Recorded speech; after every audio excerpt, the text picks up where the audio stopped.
impressed with her.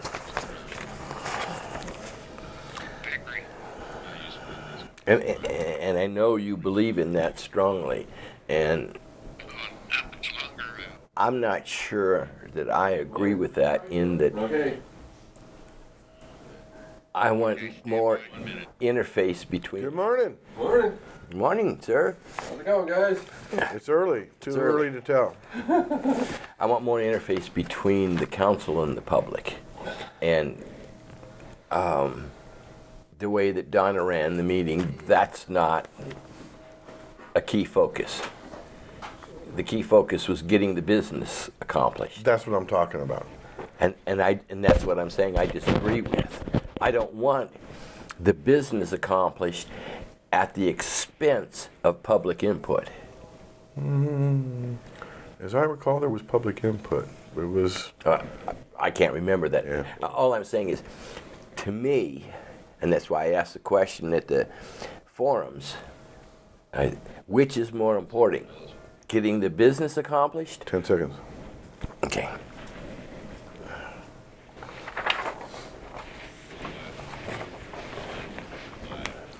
Well, good morning. It is morning. It's not evening, so don't, if we're scaring you don't right panic. now. But we were here last night. Yes. From 8 to 9, going over some of the early results for the local election. We were out yesterday. We did some exit polling. And, oh, by the way, I'm Al Huey. I'm Robert Eierman. Robert Eierman. And why don't you share with them what we learned when we were down at Kerr-McGee yesterday. We were there almost 2 hours. We polled 25 people? We polled 25 people. That's the people that would talk to us. Right. Some on camera, most of them off. Right. And what I found fascinating is that's obviously a very unscientific poll. We were obviously able to talk to people that were willing to talk to us. Many people declined to comment. But I was amazed at that whole 25 people, and our results from that poll were very solid. So I'm pretty amazed. Yeah, and like I said last night, when the early results come in, you can pretty much, unless they're really, really close, see who the winners are going to be and those that unfortunately didn't make it. Right. But last night, the early results, they haven't changed that much. By the way, the county updated the website at about 3 this morning. Al was up. Yeah, I happen to be up. I checked it at 2, and it was still the old numbers that we had from last night. Yes. And then at 3, bingo, all the votes came in. You have a small change, such as Mayor-elect Breeden had 47.28% last night, and she finished with 44.57. Right. So pretty close. But the second place candidate, Thomas Wicknick, remained in second place and by a considerable margin. Yeah, yep. But it's fascinating that there were 6 candidates, and Peggy Breeden garnered almost 50% of the total vote. Yeah, that's pretty unusual. Yeah, that's highly unusual. What's really unusual is, again, I've been here since 1987. I don't ever recall in any local election seeing 3 new faces on the council in one election. Yeah, I think that's pretty remarkable. I think that's the tenor of the voting public is to put it frankly, the voting public said you can take all that experience and put it where the sun don't shine, because we're not interested in it. And now for city council, switched a little bit from last night. Last night, Michael Maurer was in the lead he had what percentage last He had 24.66%. And then second to him was Eddie Thomas at 22.31. And behind Eddie Thomas was Holloway? Chip Holloway, yes. At 18? No, at 20.03. Okay, so there wasn't a lot of separation there between those three. No, and they finished with Eddie Thomas being the top vote getter with 24.4% and Michael Maurer with 24.05%, which correlates to only 32 votes. So very close. And then in a runner-up position was Chip Holloway at 19.4% compared to 20.03, essentially the same percentage. Yeah. Followed by Christina Witt at almost 18%. Then for Sierra Sands, not much change there either, right? No, very little change. Kurt Rockwell was the leader last night, and Tim Johnson was in second place by about a percentage point, and that kind of flip-flopped. Right. But Tim Johnson gained the lead with 28.09%, followed by Mr. Rockwell at 27.77%, which is a small amount. I think that correlates to 52 votes is all. There were 3 seats up for Sierra Sands. We had a total of 4 candidates, as you were getting ready to say there. Then behind Kurt Rockwell, the results this morning was Amy Costello-Covert. Yes. Came in third. With 23.89%. And behind her was Christina Witt with 19.6%. But she won in San Bernardino. That's right. She won in San Bernardino. Unfortunately, that was only 32 votes. We're talking San Bernardino County, which is a large county, but we're just... It's just the Randsburg area. Yep. So, then for the Indian Wells Water District, what did we have there? That is a vote for 2, and we had Peter Brown and Chuck Griffin in a tie, and over the early hours of the morning, Peter Brown pulled ahead to finish with 37.09%, and Mr. Griffin with 32.68%, and Don Joe McKernan finished third, unfortunately out of his seat, at 29.54%. And moving on to the propositions, those didn't change much from last night either. No, I did not bring any of that information. Well, my recollection, I looked it up this morning. 1 and 2 passed. 1 and 2 passed pretty substantially, actually. Yeah, quite substantially. 60% to like 30%, somewhere in there. Yeah. And then the remaining 4 propositions all failed. Yes, by a significant margin, too. Yeah. I was surprised. And, of course, we still have Governor Jerry Brown, who won re-election. Yeah. This will be his 4th term. Not in a row. He had the multi-year, many-year break, but he's going to be it. And then for the, real quick on the national, Robert was predicting a tsunami that the Senate would be 54-55 Republican. Yes, you missed that. I got in my. I haven't missed it yet. Well, it's close. It could be. It could be 9. It could even 9. Yes, we're at 7. Oh yeah, we're at 7. We're at 7 now. We got 3 outstanding, so we could be at 10. Yeah, not likely. Yeah. Because we do have a runoff in Louisiana. Right. Georgia avoided a runoff. By unexpected, because people were predicting that, and it looked like it went the other direction. Right, and I don't think that they've called Alaska yet. At least I didn't hear this morning. I haven't heard about Alaska either, so.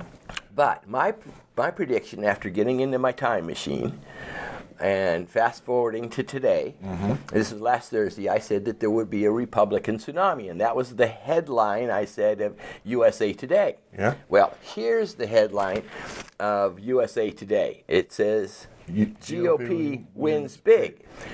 Turns out, I guess my time machine was a little bit messed up because it was the New York Times that said Republican tsunami. It was in their paper this morning. Yeah, so I just want to toot my own horn there. And also I wanted to mention that, thanks, that Charles Krauthammer, a person I greatly respect and who's a political analyst, mostly on Fox, and who has been doing it for, I don't know, almost 40 years, and very well-educated, well-spoken man.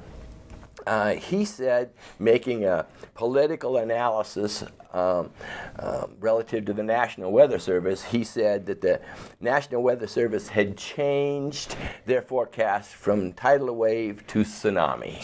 So, I want to remind everybody tomorrow, or I'm sorry, is it tomorrow? Yeah, today's Wednesday. Tomorrow. I've lost track, Tomorrow on Ridgecrest Talk, we've invited all the local winners. That's the mayor, the 2 city council members, and the 3 school board members. Yes. Now, we know for certain that we're going to have at least one of the new city council members. Yes. And possibly Mr. Maurer. He indicated he would. And the new mayor, Peggy Braden, indicated that she might be able to come. Yes. In fact, she was, I thought, pretty emphatic that she would be here. And so we're waiting to hear back from all the newly elected school board members, and hopefully we'll have all the new locally elected officials except for the water board. Although they're invited, right? Oh, yeah. They're more than welcome they'd like to come in. We'd love to have them. Absolutely, absolutely. Well, I think it's about time to take a break, isn't it there? Yeah, we can take a break. You guys. All right, we're going to take a break. Don't go away. We have more discussion on the election results this morning, and we'll see you back here in just a few minutes. Go grab a cup of coffee. That's what we're going to do. We're doing.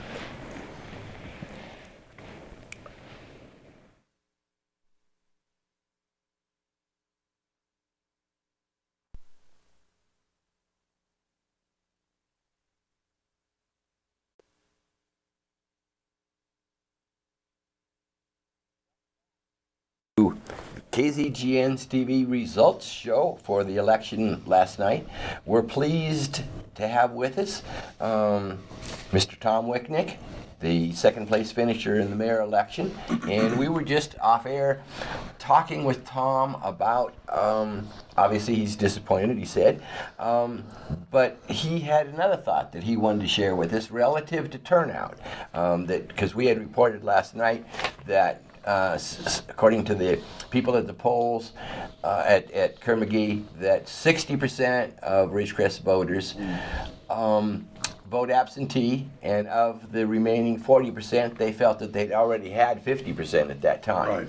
Right. We were estimating about an 80% turnout. Right. I think that the problem there was that a lot of the people that vote absentee didn't send their ballots in.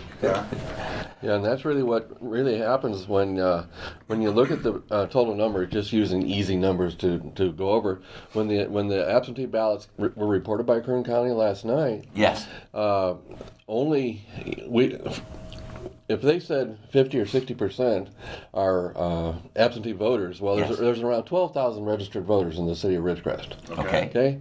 So that would mean, right around 600 to 6,500 people should be voting by absentee ballot then, if they all send in their ballot. And obviously we were nowhere close to that. Yeah. Because I think the numbers were around, the initial numbers were probably around 2,300 absentee ballots that actually were counted. Now, there may be some dropped off yesterday that they haven't counted yet. You were one of them? my entire family. I dropped off mine, my wife's, and my daughter's. So. Yeah. So there's probably a number that still need to be counted yet. And the provincial votes, well, I was in there at the polling location yesterday. There were some people who had supposedly been mailed absentee. They lost it, couldn't find it, or whatever, or claimed they didn't get it. Right. They were getting provisional votes. Right. So you've got the absentee ballot was the low turnout, okay, and then the overall turnout. If you look at the numbers, if you add it up, and the easiest way is to add them up for mayor because you can only have one vote per person. Yes. And it came out somewhere right around 5,000 votes. out of 12,000. So we came in under Less than 50% turnout. Yeah. Yeah. And I think that's too bad, but that's the way it is. That's the way it went. Yeah, and I think that if I remember correctly, when Jim Sanders won handily in the last election, I think he garnered over 7,000 votes. Was it that many? Okay. Maybe it was only 5,000. I don't know. Yeah. But it was a large number, a number comparable or greater than Nobody expected the it to total win by number of that. votes. No, it was very good. Oh, and I do want to, since I'm on the air, I should have started with this. First of all, I do want to congratulate the winners. Absolutely, Okay. yes. You know, and what you started right in about the numbers, and my mind started Right, going on the yeah, numbers. But I really do want to sorry. congratulate Peggy Breeden. Great campaign. She came out on top. She did a great job, and I wish her all the best. And if she needs any help, I'd be happy to help her. Congratulate the council winners: Eddie Thomas, Mike Maurer. They're sitting in. They're going to get in there, and they're going to get their feet wet. At least Mike has got some past experience from the 80s. Right. So that's kind of good. So as far as a new council person, yeah, he's been out for 30 years. So he's basically. Has it been that long? It doesn't seem that long, but No. but it's been that long because I was on with him in the 80s. Right. And Okay, he yeah. was the mayor when I was on the council. So I do wish them all well, and as well as all the We office sent holders. out emails to all the winners early this morning, congratulating them and inviting them to come on tomorrow night. So hopefully, we were talking about that just before we went to break. We'll get some of them tomorrow night to come on. Yeah, that would be great because it'd be a good time to start. Okay, the campaign rhetoric is over now, Yes. and now start asking questions. Okay, what are you really going to do now? And, you know, to Mr. Holloway's and Mr. Morgan's credit, those guys have given years to the city on the council. Yes, they And are. I want Many to commend them both for the long time service. And I hope that we don't lose that corporate knowledge that they have. You know, you say you're willing to work with and share with the new candidates. I hope they approach it the same way and share that corporate knowledge for the benefit of the city. We don't want to lose all that. Well, and one important part of that, and I've said this a number of times, Ray, is that we all know that they've developed good relationships with people outside of the city of Ridgecrest. Right. And those Yes. need to be maintained. Yes, so absolutely. I would contend that now, hopefully, during this transition from today to when the new people take office, that they get with the new people, and even if they get a chance to introduce them, if Absolutely. Chip were to take the new people and say, hey, here's the people I know, and even make a phone conference or something to introduce these people to these contacts, so we maintain these contacts. Right, you don't Not wanna just have to not just start it's from- done, we're over and start over. Yeah. Right. Okay, and there is a requirement, not a requirement, but to pass the torch, Yeah. Yes. and that includes the people you know. That includes the We people have a you lot know. of contacts in Sacramento, the Kern Cog, Right. League of California Cities. League of California Cities, and then even back in Washington. Yes. Both Chip and Steve have been back to Washington. Yes. And there's contacts there that are important to the city that we want to maintain. Right, and I'm sure our local elected officials, McCarthy, Grove, and Fuller, I know they'll reach out to our people because I talked to them when I was on the council. But at the same time, our new people should be reaching out to them right away too. Right. Oh, absolutely, Okay? yes. And get going, because there's so much to do and there's so much to make decisions on right away that they need to have these relationships started right away, especially for the mayor. Since it's only a 2-year term, Yes. she needs to be reaching out every day now, and I'm sure she'll do that. Yeah. I'm just saying this is going to be a real project that she takes on like that. Yes. But it's pretty amazing that we have 3 new faces. Like I said, I don't ever recall seeing that since I've been here. Do you? You know, I go back. I got here in '79, and I can't remember whether or not we ever had 3 new. Oh wait a minute, no, we did. Matter of fact, yes, we did. Because when I got elected the first time, I was new. Jim Pearson got elected, and Flo Condos got elected. Oh, okay. So Okay, there were. so- So when I got elected in the '80s, there were 3 new faces. All right. Okay. Before my time. Before your time. So, but I can't think of it since And you who got was here. the, Eddie Thomas is a minister, but he's not the first minister to have served on the council. I'm trying to remember the guy back in the 90s. I couldn't remember his name. Maybe you might know. I can't remember. But no. you know who I'm talking about, right? I don't remember a minister. Yeah, he was a pastor of a local church. He only served one term. Okay. I don't recall. Okay, And I couldn't recall either. Yeah. We talked about that. We also talked about, Al and I did on the way into the studio. To the studio this morning, that we were really hoping that not only will the candidates reach out to Mr. Holloway and Mr. Morgan, but vice versa. They'll reach out to the new council-elect and offer their help. Because I think that, for example, Councilman-elect Thomas, he's already a very busy person. Right. And he's going to need all the help that he can get to make that transition smooth, and maybe he needs advisory councils or people in advisory roles to provide him some information. He should make the decisions, of course, but that kind of advice from those kind of experienced people would be invaluable. Right. I agree with you. Please, why don't you take a break? Okay, we're going to take a commercial break, and we will be back shortly. Please join us. Time to refill. Okay, right. We'll do it quick. All right. Welcome back to our coverage this morning of the election results, mainly the local elections. But we have talked a little bit about what went on nationally. There was a slight increase in the Senate. Excuse me? Did we have the numbers on the assessor race? Did we have those? The final? No, I didn't. I did not look those up. Oh, we didn't get that. Okay. Maybe somebody back here might be able to do that. But last night it was reported that Lifquist was ahead by quite a bit. Yeah, but this morning it could be different. Yeah, it could be. I didn't have a chance to look at it either. I was just wondering if you had those No, numbers. didn't have that. Okay. But as a reminder, we have a mayor-elect in Peggy Breeden. We have two councilmen-elects in Eddie Thomas and Michael Mauer. We have the three incumbents on the school board, all winning re-election. No, excuse me, Tim Johnson is not an incumbent. So, and he was previously. He'd previously been on the board, but he's going to be back on the board along with Kurt Russell and Amy Castillo-Colbert. And in the Indian Wells Valley Water District, we have Peter Brown, who got reelected, and he'll be joined with Chuck Griffin.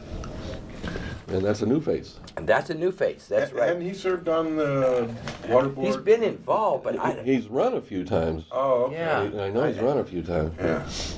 But we were we were talking during the break, and I wanted to make sure we get it in, that the bulb outs on Ridgecrest Boulevard. Oh, yeah. And Tom was mentioning, there's some very nice artist rendition down at City Hall, and I've seen those, I think, not there, but on the internet or something, and they really do look nice. It's kind of like a town that I was born and raised in.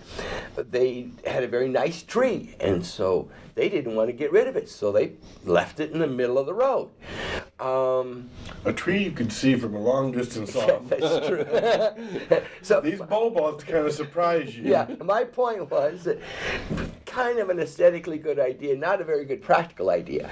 And these bulb outs, they're going to get a lot of cars. We have someone even here at the station who already managed to wipe out their tire on it.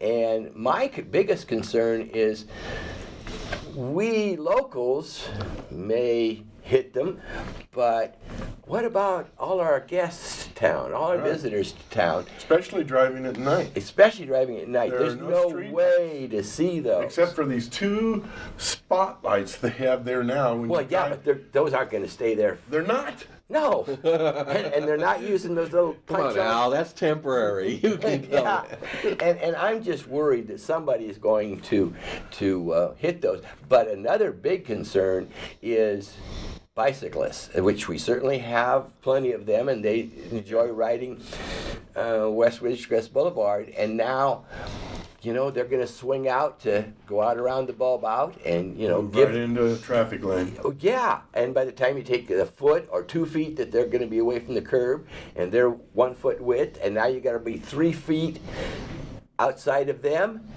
you're in the middle of the road. And we already had an incident with an ambulance Yes. trying to go down, and the people pull over, of course, when the emergency vehicle is coming. And they pulled over by the bulb out, and the ambulance couldn't get by, had to back up and go around into the cross traffic to get around. Holy cow.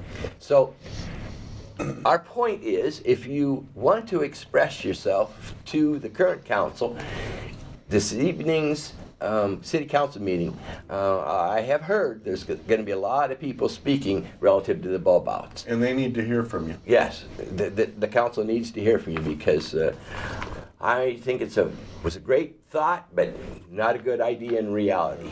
And if they're going to be on public comment, they got to be there early at the beginning of the Yes, meeting. yes, Very public good. Don't comment. come in late. comment. Don't Don't come in late. and expect It's to be. not going to be on the agenda. Right. So. All right. Join us here tomorrow for Thursday's night's Ridgecrest Talk, where we'll continue to talk about the elections and hopefully have the winners on with us, at least some of them. And we enjoy having you this morning. We'll let you get back to your coffee and get dressed for work.